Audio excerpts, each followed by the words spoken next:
নমস্কার, মৌসুমী চক্রবর্তী অফিসিয়ালে আপনাদের সকলকে স্বাগত জানাই। আজকে দিনটা একদম অন্যরকম। আজকে শনিবার ছিল আর মাকে নিয়ে বেরিয়ে পড়লাম ঘুরতে কলকাতা। আর প্রথমেই চলে গেলাম কলকাতার ফুসফুস, কোথায় বলো তো? ময়দান, শহরের প্রাণকেন্দ্র। 400 হেক্টরেরও অধিক সবুজের সমারোহে ভারত তথা বিশ্বে দ্বিতীয়টি নেই।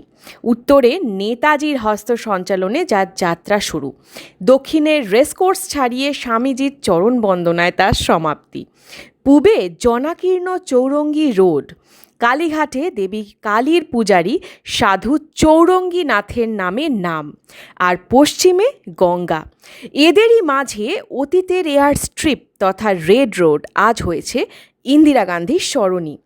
ভারতীয় রাজনীতির মক্কা নগরীও কিন্তু এই ময়দান।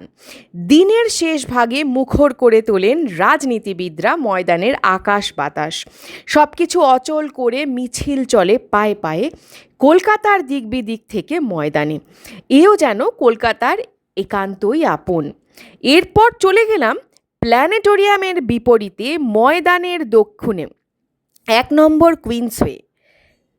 4 জানুয়ারি 1906 প্রিন্স অফ ওয়েলস, উত্তরকালের রাজা পঞ্চম জর্জের হাতে যার ভিত্তি স্থাপন। আর ডিসেম্বর 21, 1921 আরেক প্রিন্স ডিউক অফ উইন্ডসর উদ্বোধন করেন ভারতের নকল তাজ। স্যার উইলিয়াম এমারসনের নকশায় স্যার রাজেন্দ্রনাথ মুখার্জির প্রযুক্তিতে গড়া ভিক্টোরিয়া মেমোরিয়াল।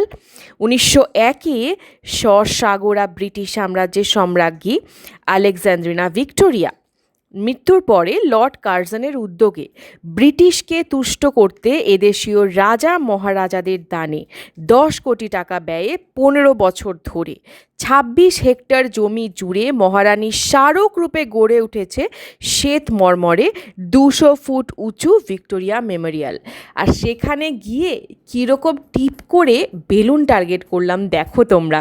আর সারাদিন ঘুরলাম ফিরলাম মজা করলাম, আসলাম রবীন্দ্র সদন, নন্দন চত্বর, ঘুরেছিলাম শহীদ মিনারও।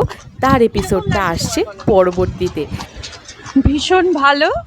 আমার অনুভূতি আমি ভাষায় প্রকাশ করতে পারবো না। অনাবিল আনন্দ অনুভব করছি আমি।